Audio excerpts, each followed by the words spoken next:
God body is simple. It means you see God when you look in the mirror, and that the body of man is God, and that there's no mystery God in the sky. You are God.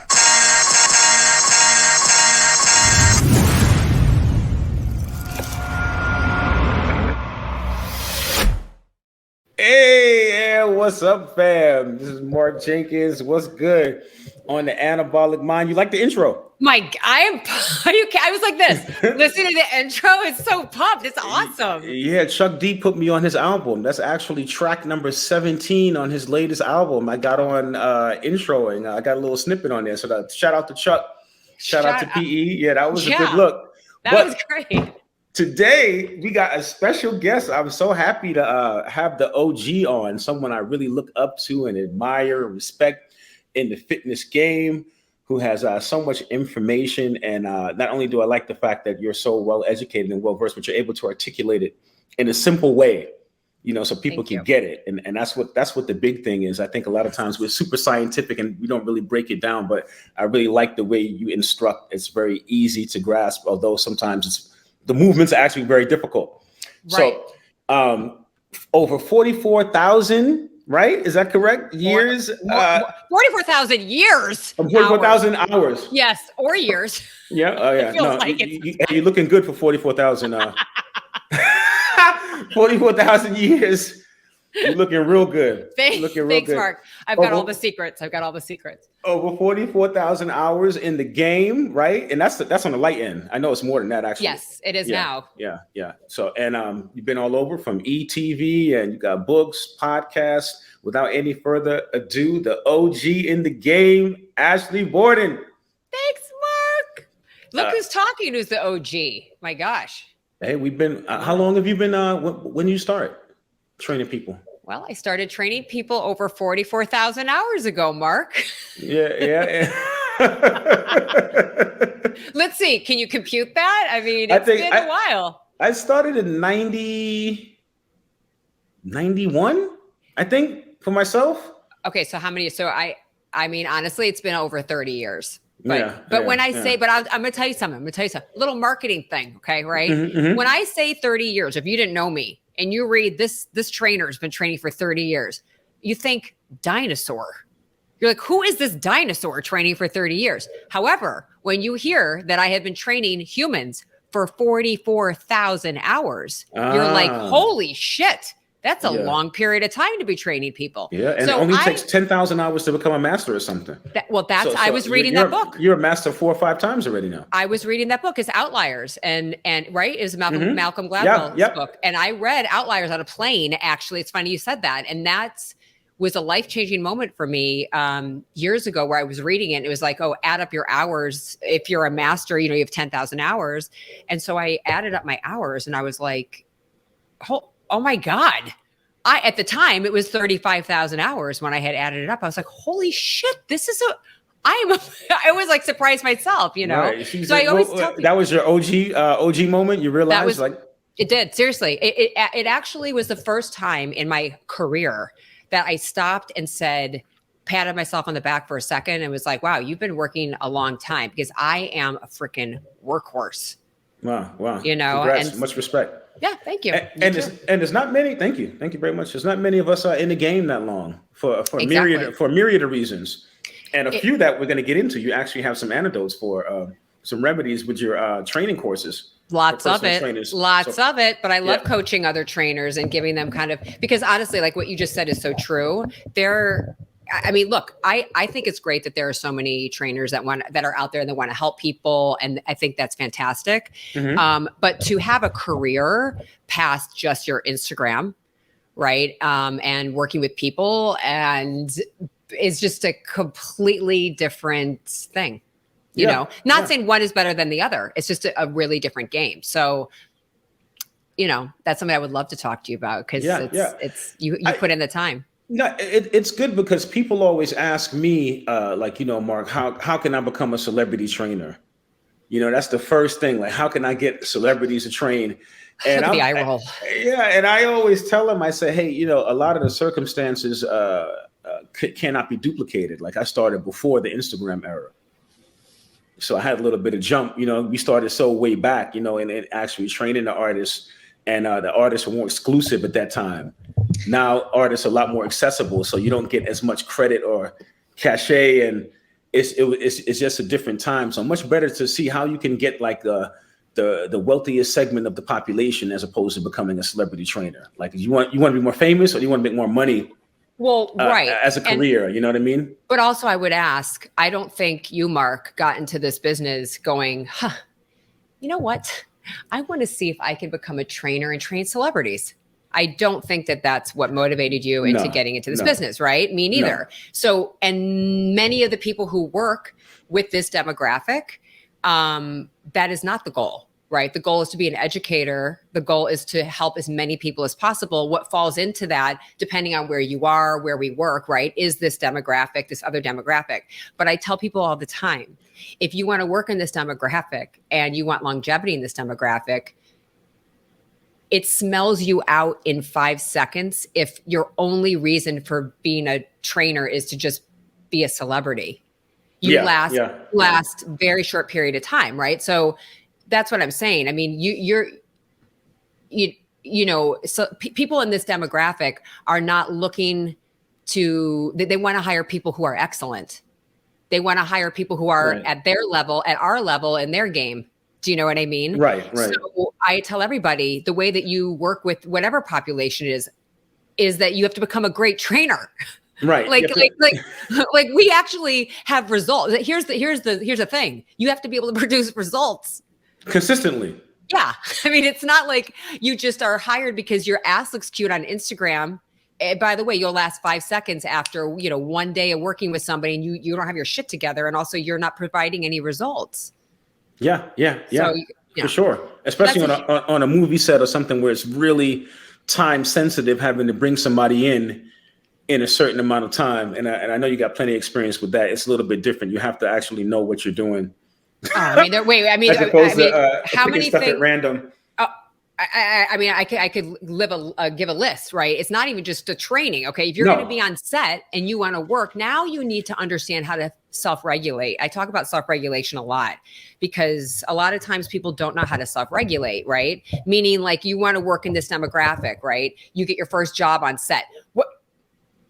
Nobody's there to hold your hand and say, they might say, Mark, you're going to work over here, or here's maybe your trailer that you maybe have a trailer. No, most of the times you don't, but you have to be able to self-regulate in this environment.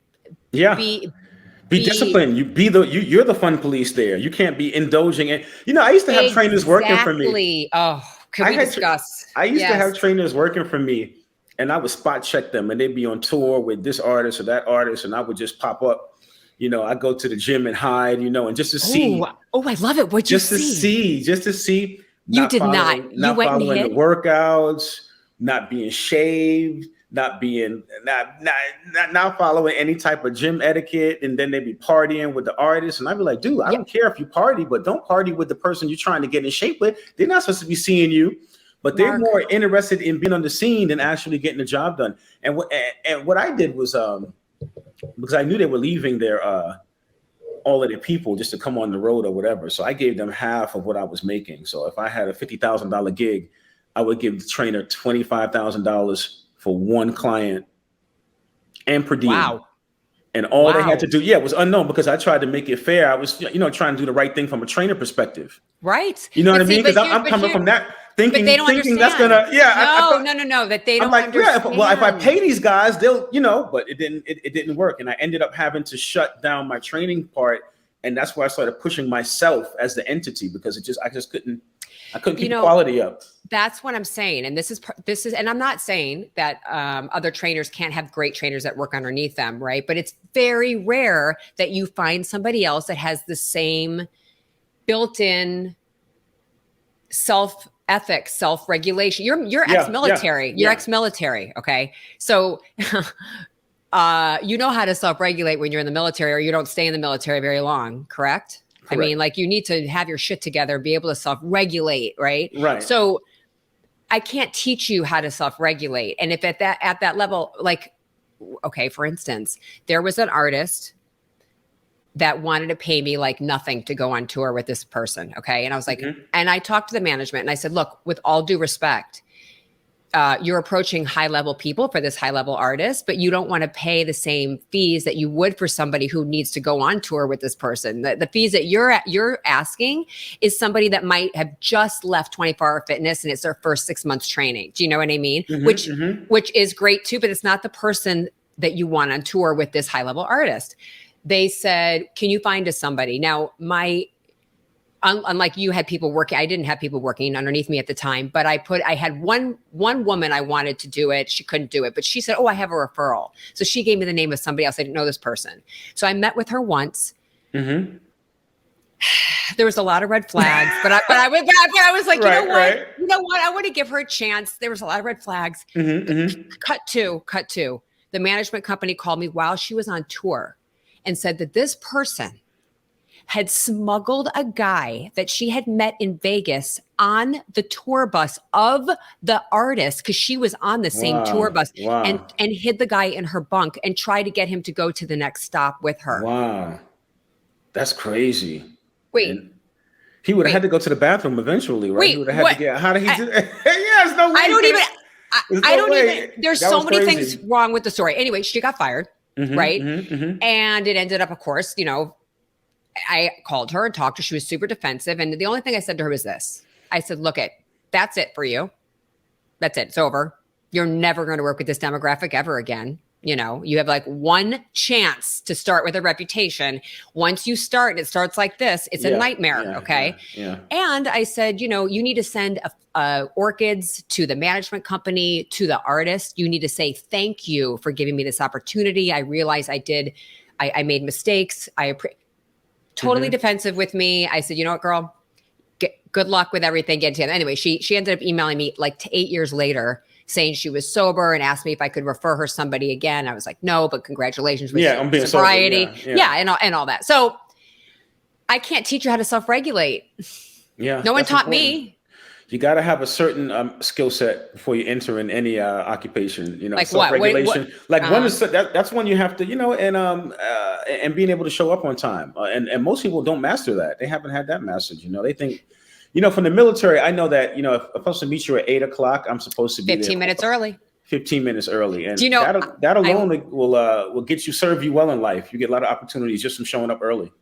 Do you know that Aaron Williamson, who is on Revenge Body with me when I did Revenge Body, he is military, and he used to always say that, it's like you're early if you're a half hour early, 15 minutes early is being on time, and that stuck in my head to be earlier when I show up to things. So I give myself more time because I'm usually I'll write to the down to the 5 minutes, and doing that. Yeah, and you're going crazy. But I wanted to ask you, so as you've operated through your business, do you have an overview of yourself within the business? Like, you know what I mean? Like if like you're here for 40 days with D'Angelo, right? Right. Like, do you think it's not just like, oh, here's money and that's the only thing? Do you look at, okay, what am I doing what's my goal and my career goal of what I'm doing? Is this going to help me to get towards the next? You got your long-term goals. I have my short-term goals. I have my things I have to do to get there. I have my next steps, plan Bs, meetings. I got a team,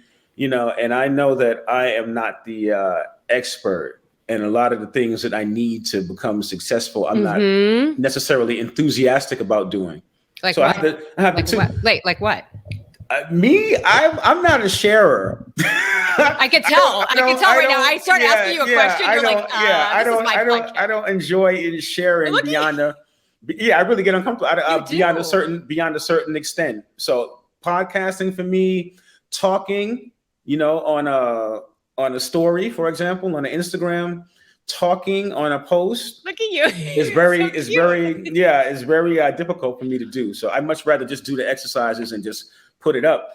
But my team is like, well, people are not really getting a sense of who you are. You don't talk about your family. You don't talk about your lifestyle. Why do you think it makes you so uncomfortable?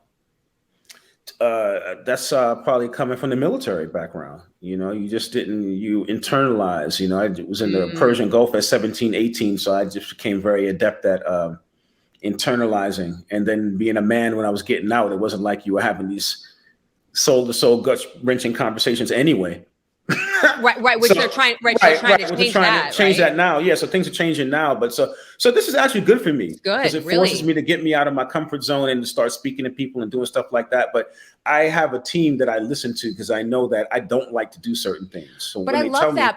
But I love that though, Mark. I think that's how you grow as a human. Because, okay, so it's one thing if it's like, you're like, I don't like to dance on TikTok. And they're like, you better do it. You're like, no, that's not necessary, right? But you speaking, right, and being on a podcast is actually important because it's true. It's funny because now if I were to give you my impression of you, because I'd never spoken to you, right, other than us texting. No, we've never spoken. Yeah, just right, we've never spoken. Yeah. I would have thought that you were actually really open.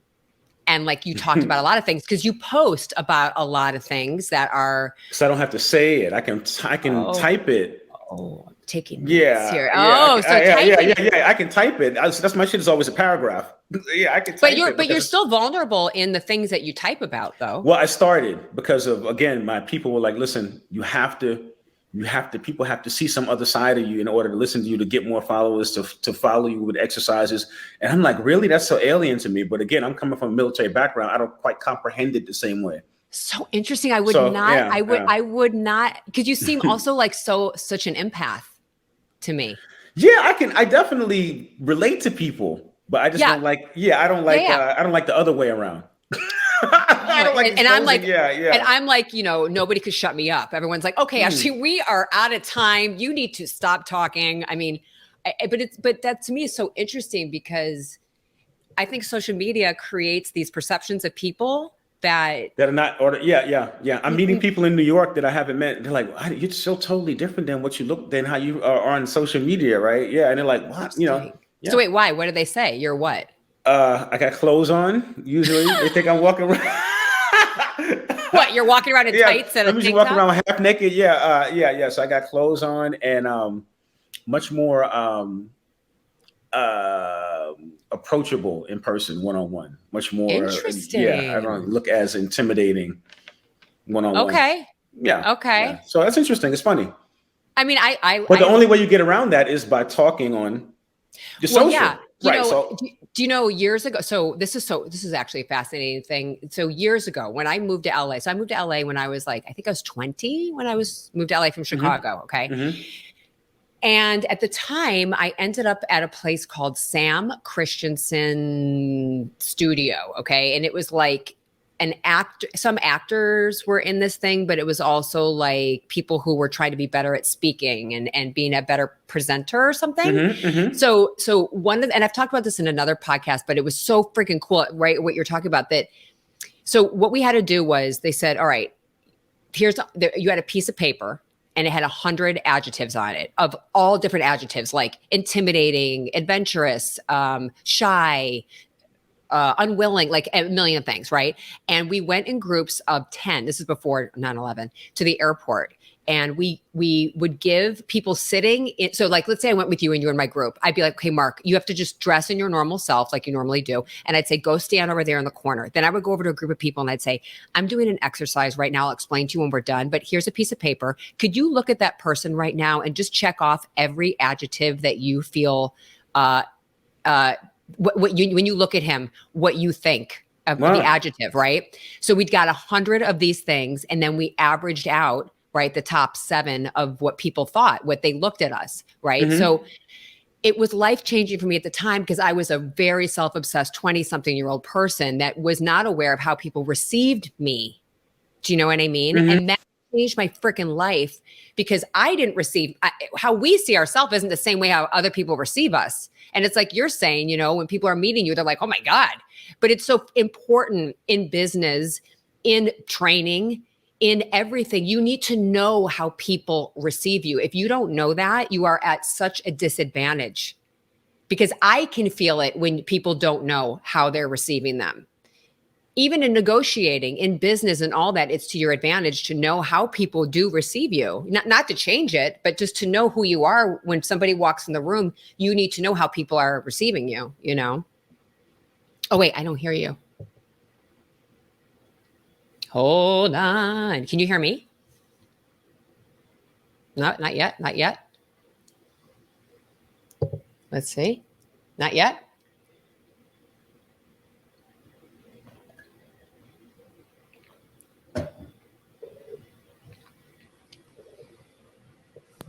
How about now?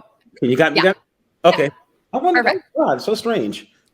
Oh, Yeah, but it's definitely important how people perceive you. I think it's one of the reasons why we work out, because we're aware of how people perceive us. We want to, project ourselves in the best, the best light to a certain extent. I think that's the gateway to get people into working out, and then hopefully they discover the deeper meaning. But I want to talk about revenge body before I forget. Oh yeah. Tell us about that experience.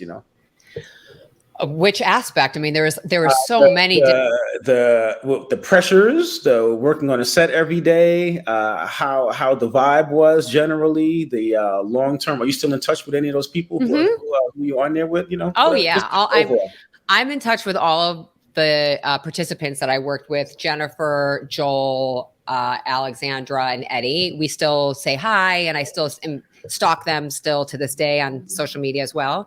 And actually almost everyone who I was on the show with, I'm still friendly with, of trainers. But so I'll explain, which some people don't even realize, like Revenge Body was, the reason why I did it was because it was so open for you to be able to work your own magic, right? So they would say, okay, Mark, here's your client. They'll say, we're going to check in every week with measurements and weight to make sure they're on point, but you do your thing.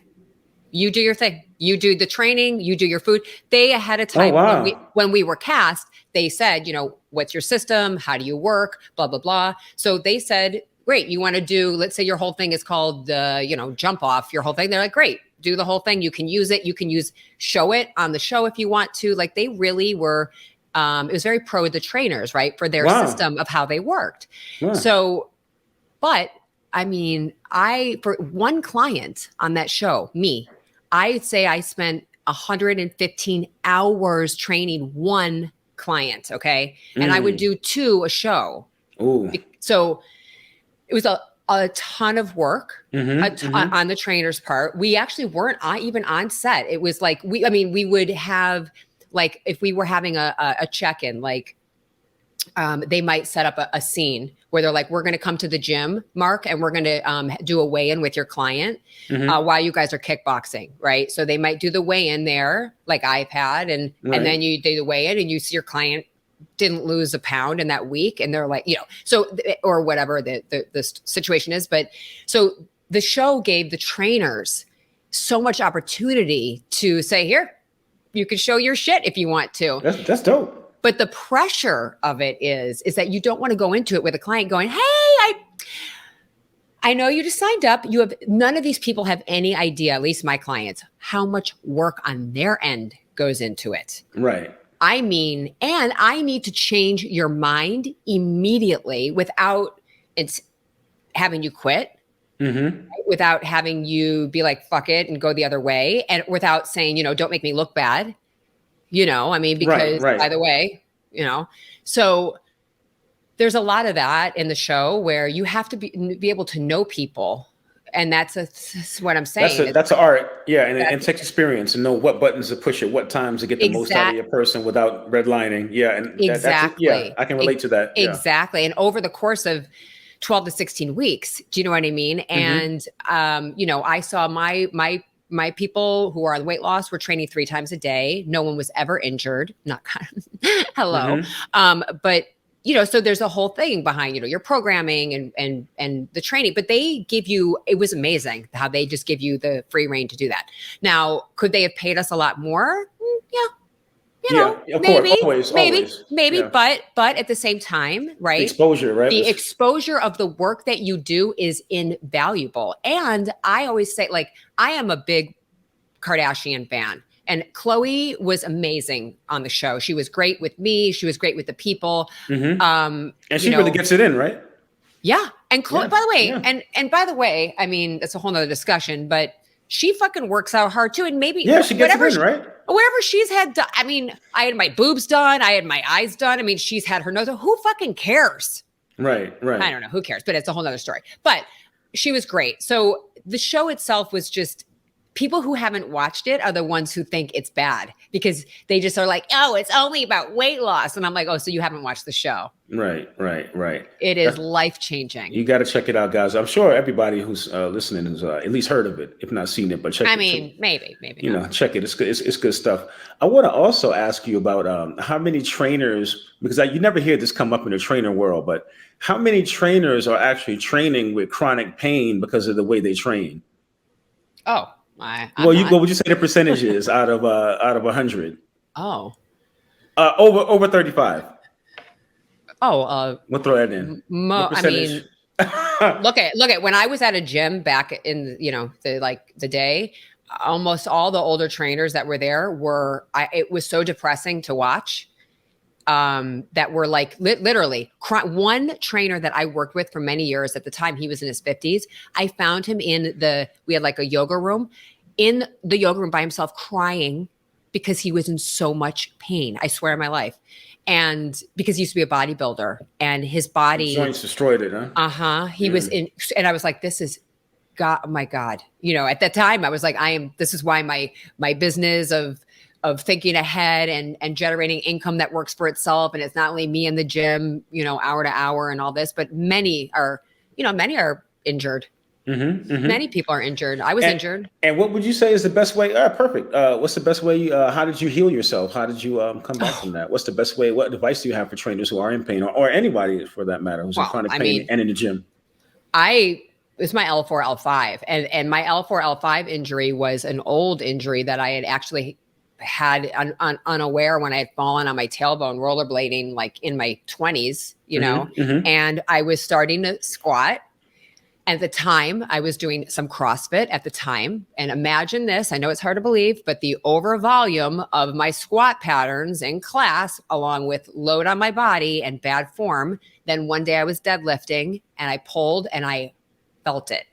And I collapsed to the ground. And then it was a series of ongoing issues. And then I one day pulled it so badly, I thought I couldn't walk. And it was excruciating. I had to go on steroids. I had a rehab. I could only lie flat on my stomach. But I went through full rehab. My old trainer, Brian, helped me. And Fabrice Gauthier, who is the co-creator of WAF. I don't know if you ever see the balance pads. WAF. So you know what? The best trainers have been injured. And if you have never had an injury, then you really are missing out. You're missing out. No, but having an injury coming you back. Learn, right. You learn a lot. And how'd you get into, somebody bumped into me squatting. I think I had 400 and I was going 405. That's on my second set of 405. Wait, excuse me, you were benching or squatting? Squatting. 405? Yeah, 405 many years ago. How tall are you? 6'2". Okay. Do people understand? I mean, that's a long way down. That's a long way down. Holy shit, you're strong. But I still got a 405 right now. Oh my God. Yeah. But I get too big if I do that. So I only use 315. Yeah. I don't go past 315. Yeah. Ask the calves. Ask the calves though. God, that is impressive. But I got introduced, when I first started squatting, was in the military, and these guys, I used to live with this guy, and his name was David Earl Lee. And he would hit his legs with 2x4s because they wouldn't respond to the workout. He would they're not responding. So he would beat them like hardcore. So they would ask the calves and hit you in the stomach and shit like that. I was in the military. Jesus.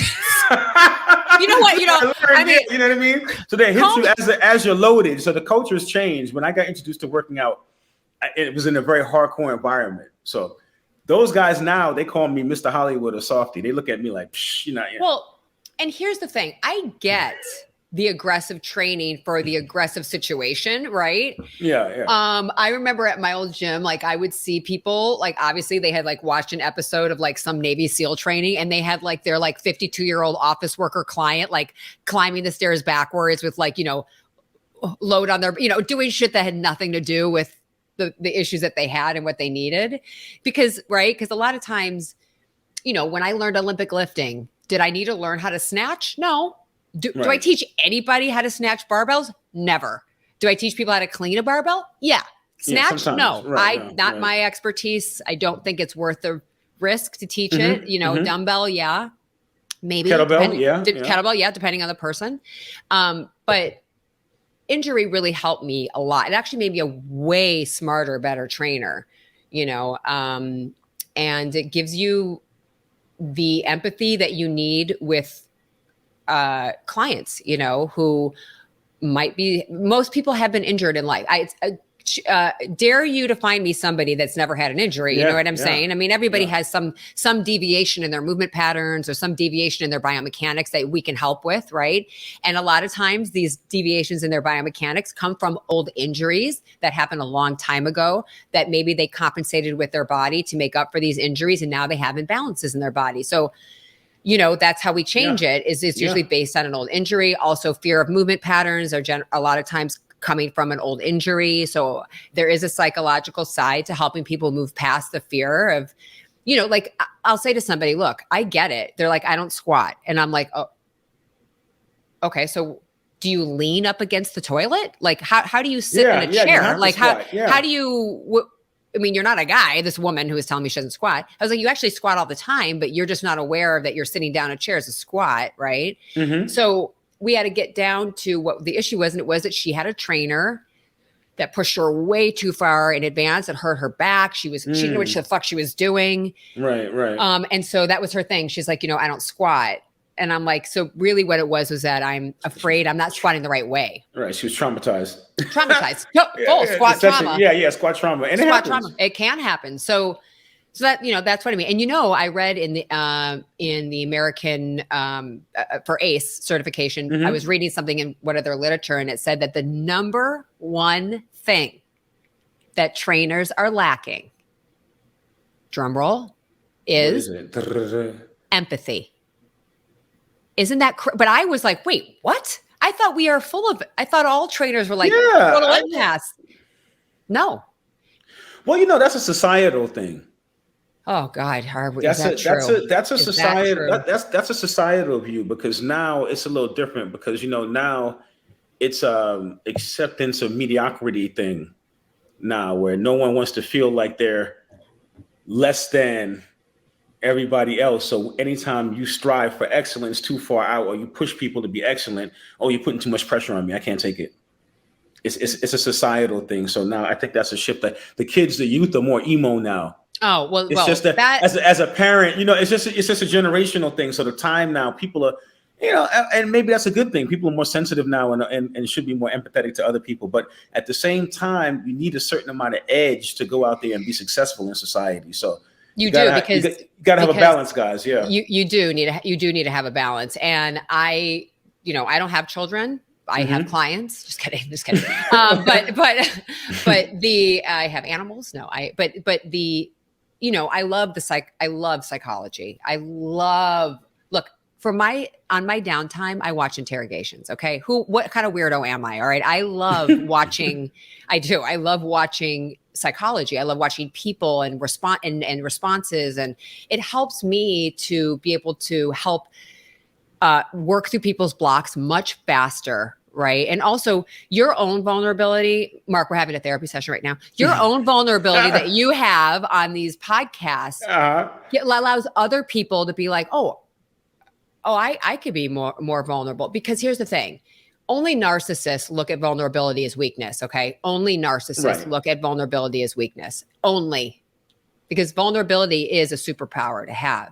Yeah. There's a difference between being vulnerable and being weak. Right. So I could be vulnerable and open and share everything. I come from a background of you're as sick as your secrets. I'm a 12-step person. I've been in OA, Overeaters Anonymous, for every eating disorder for like over 30 years. Right. Mm-hmm. My recovery is in that. So I have no shame about talking about anything. This is actually part of why I'm the opposite. Right. Because I used to hold it all inside. And I can't, because it makes me feel sick. We're literally. So, I don't shame people for, okay. I'll give you a quick example. I had a coaching client, a girl who I work with, mm-hmm. who I have been coaching her for probably about I think 3 months. And her Instagram numbers went from 925 to 11,000. Wow. Okay. Wow. I mean, I lose 140 people a day. Like, I don't know what's going on with my Instagram, right? But anyway, so I said to her, and then I noticed that. And then she emailed me like a week later and said somebody had hacked her account, which is what happens. This is why you don't want to buy these things, right? And they had hacked her account and held it ransom, which is a very common thing that happens. And I said, did you buy these followers from a company? She said, no, and gave me this whole story. Okay. And I said, with all due respect, I don't believe anything you're telling me, but right. Anyway, a week later, she emailed me and said, I lied to you. I want to be honest. I want to come clean. I don't know why I lied to you. And I said, you know what? Don't even, I'm really glad that you came clean. If you feel better, that's good. And let's have an honest conversation. But that's what I mean. Like, I don't need to shame you and be like, see, I knew you had bought them. Look at what a liar you are. So I think we just need to give people more grace when they kind of come back with their saying, you know, okay, I made a mistake in doing that. It said, I told you so. Yeah. And then shaming people for being vulnerable. That's what I'm saying. She was being vulnerable by saying, I made a mistake and I lied. Right. And I said, you know what? I really appreciate you being honest with me. And then I still work with her. All right. That's you good. know, Good but don't continue to lie. Right. Exactly. Because then I can't work with you. Let's talk about your fitness program for trainers, your training program for fitness people, professionals, actually. Oh, yes. This is like my pride and joy of the last, just finished it. I mean, we just, How long it take you to? 2.5 years. So every Thursday for 2.5 years. So basically, this is called Mind Over Muscle, and it is a 4-part business system for trainers who want to maximize their time. They want to make at least double their income in 90 days, at least, and actually operate a business that works for them and their lifestyle that they want. Because this is the biggest issue when we work for ourselves, is that there's no construct for trainers to have this reference of like all these different things that come up for us along the way. Like, look, I mean, we're different, right? We've been doing this for decades, right?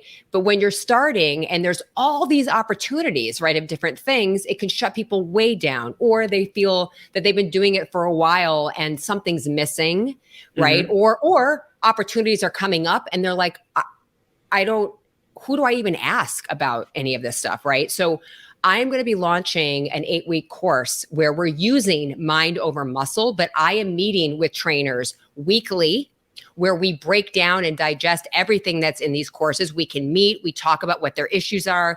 They apply immediately all the stuff that we're learning immediately into their life. So there's action that's done after the first day. And I'm going to be doing a free, I think it's in 2 weeks. I'll be posting about it, but I'm starting first with just a free hour for people to come on and do a Zoom call with me. And we're going to be talking about everything that they're getting with this 8-week course, because we want to lower the barrier of entry for people to understanding how things work, and transparency is key.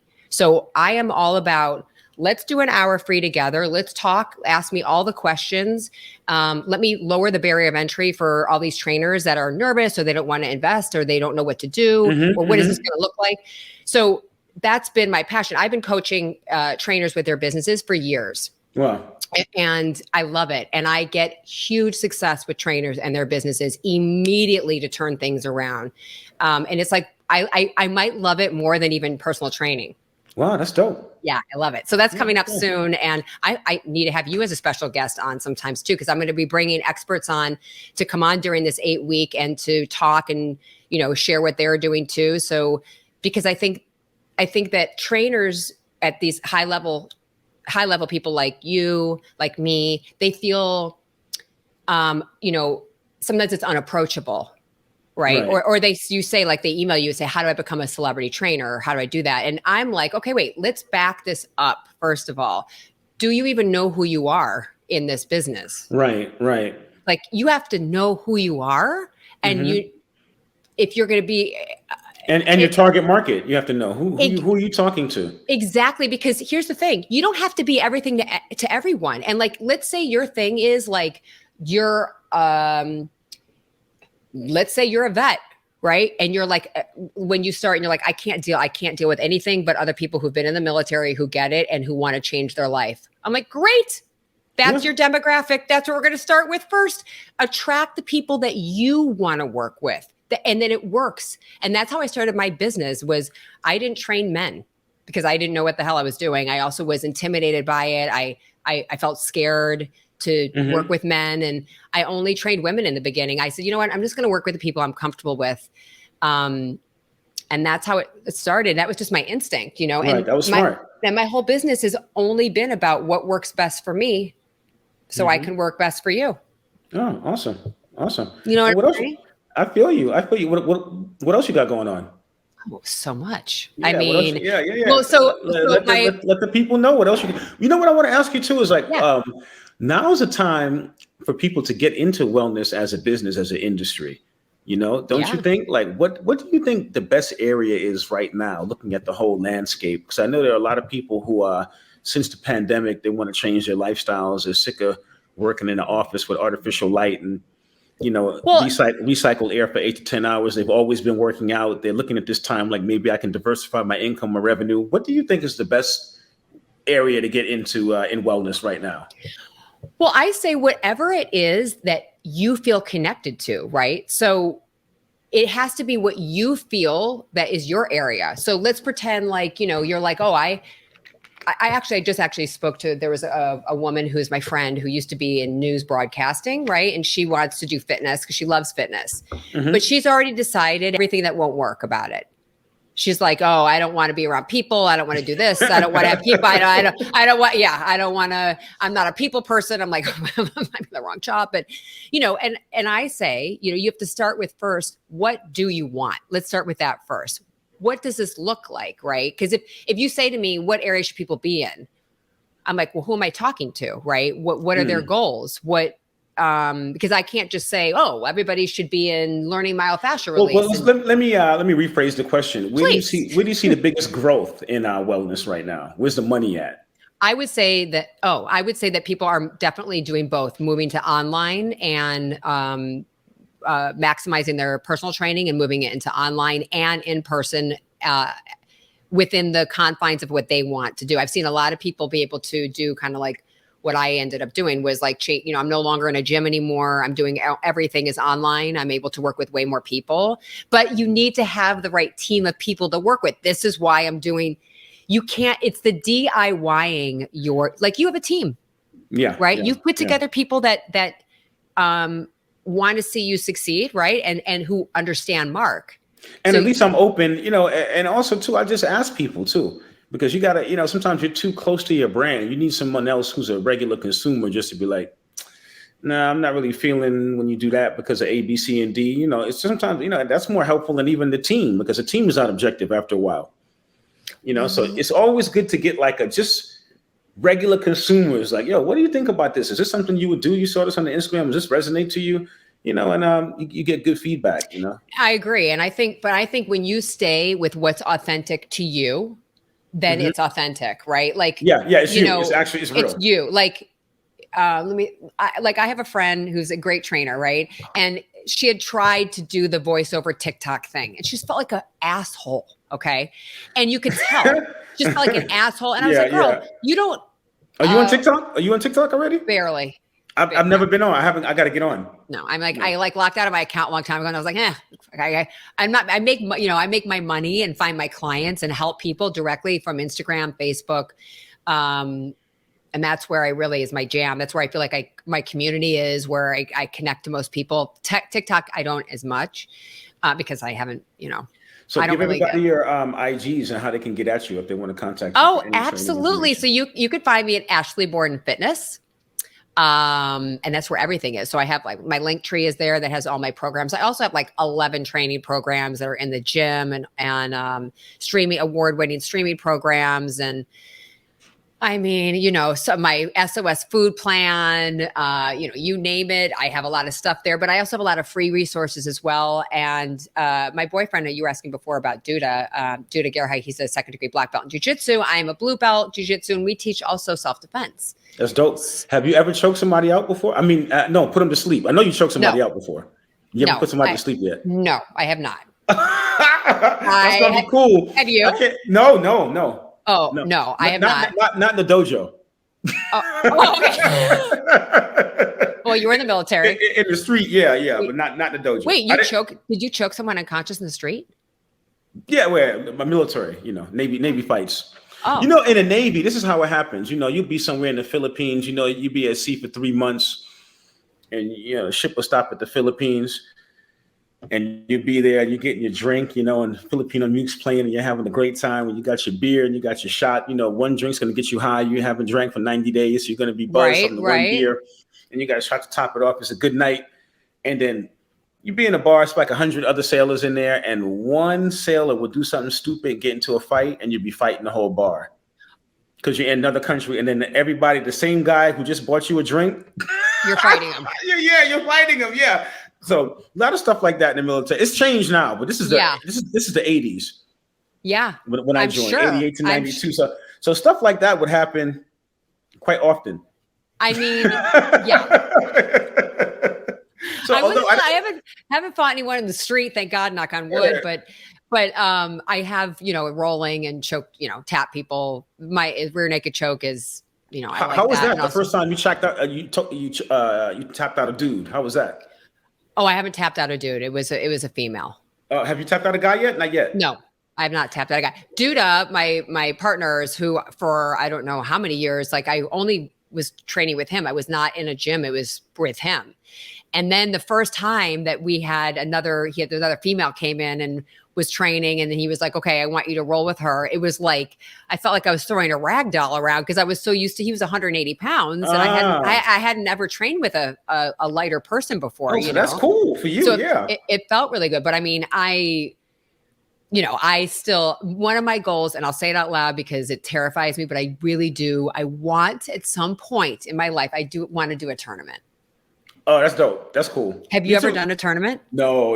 It's so funny. I was, I was going to 10th Planet with the HQ, which is very inspirational because they have some real killers going in and out. And the homeboys going in and out of there too. Eddie Bravo, 10th Planet. Eddie Bravo, he's going in and out. So I get to see the legend walking in and out. Yeah. I could never approach him. I was always too, But anyway, I'm in the white belt class. There's a female brown belt teaching the white belt class. I'm pretty much using my muscle to out muscle the person who I'm rolling with, not using any technique. So she comes over and she shows me the move, right? So she's doing the move to me. And she's just like, so we're going, and I'm like using pretty much a lot of power trying to, and she's like, so she taps me out in like 3 seconds, right? So I turned around and I was like, yo, if that was a street, you really would have killed me. And she just started laughing. She goes, you really can't believe it, huh? You really She thought it was so funny because she goes, I can tell by your face, you really can't comprehend that, right? She goes, I'm a girl, and I can, if that was a street, she would have killed me. It was crazy. Isn't it? Like, wow. It's so jiu-jitsu is it's incredible. Legit. And that's what it is. It's about leverage, right? And your size. I hear a lot of times when I roll with other girls when they're starting or white belts, they're like, I hear this a lot. I don't want to hurt you. I don't want to hurt me. They're like, I don't want to hurt you. Oh, I don't want to hurt you. I don't want to hurt you. Cause I guess maybe I seem like I don't know, fragile flower we start. I don't know, but that's what's great about learning with jiu-jitsu is that it's, it's not your size that matters. It's how you use your body for leverage. And I'm of course, I'm always learning and doing that, but being able to teach self-defense to teenagers, especially, is my favorite. Teenagers are my jam. I love teenagers, especially teenage girls, but teaching them, self-defense and then seeing them get interested in it and wanting to move into jiu-jitsu is like, every single self-defense class student I've ever taught, I cry. Every one of them in the beginning, I start to cry because I'm like, it's what I wish I had been part of, but also I just, I think nowadays, especially in LA, it's just a very scary feeling. You need to learn self-defense for sure. Yeah, it's important. And self-awareness. Like the last thing I'm going to say about self-defense thing that I would say, the first self-defense line of self-defense is your awareness. Okay. And I tell younger girls this a lot because I think that it's ingrained, or younger people, it doesn't even male, female, they, whatever, it doesn't matter, that people tend to want to be, they don't want to be rude. Like an elevator door opens, they see somebody in there, it's only them standing in that one moment. There's the part of you that says, I don't want to get in the elevator. Then you think, oh, I don't want to be rude. Right. And you get in the elevator and then something happens. And that those moments of Gavin DeBecker of years ago wrote a book called Gift of Fear. I read years ago. And that's so true, is that these moments of this awareness is what can save your life, even more so than even learning. Yes, learning self-defense and jujitsu and all that is a game changer, but just your awareness. And I would say, honor your feelings. So if something makes you question or feel weird, don't do it. I'd rather you be right than rude. Right. No, I'd rather you be rude than right. Yes. I'd rather you be rude than right. Exactly. Let's leave it at that. Exactly. And if you want to learn self-defense, you could check out my Instagram and we'll be, we have a whole free class that's in my link tree as well, if you want to check it out too. And a lot of resources there. Give them the IG one more time. Yes. My Instagram is Ashley Borden Fitness. My Twitter's Ashley Borden. I am active there. I do respond and talk to everybody. So you can also DM me if you have any questions or you are interested in coaching or you have fitness questions or all that, I got you. All right, dope. Well, hey, it's been an honor to have you on. Thank you so much. Oh, Mark, it's been so fun. Yeah, I look forward to meeting you in person. Really, me too. Really too. So when I get to LA, we'll definitely connect. Anything else you want to give to the audience? You gave so much already, but before you break out, you want any parting shots? I just say, give us your top 3 fitness tips before you, and then we can break out. My top 3 fitness tips are, enjoy a Rolga foam roller. It is the best foam roller ever. Do you have? Thank you. Yeah. Thank you very much. Do you like it? Yeah, Do you like that Rolga? It's great. It's amazing because it gets in between because the way it's configured. Exactly. Yeah. No bone. It doesn't hit your bones of your legs or your spine. Lift heavy with good form. Focus on that. If you can focus on your strength, you have so much freedom in life on so many levels. And eliminate the stress that you can from your life. Oh, those are 3 great ones. I would say those 3 things. All right, fam. Well, we're going to end on that. You killed the anabolic mind. You might be my best guest ever. Oh my God. Yeah, it's so great to have you on. And I look forward to meeting you in person. Thank you so much. Me too, Mark. Thanks so much. Hang on. I'm going to put the outro on. I'm going to talk right after. Okay. All right. Bye, guys. Watch your diets. Be good.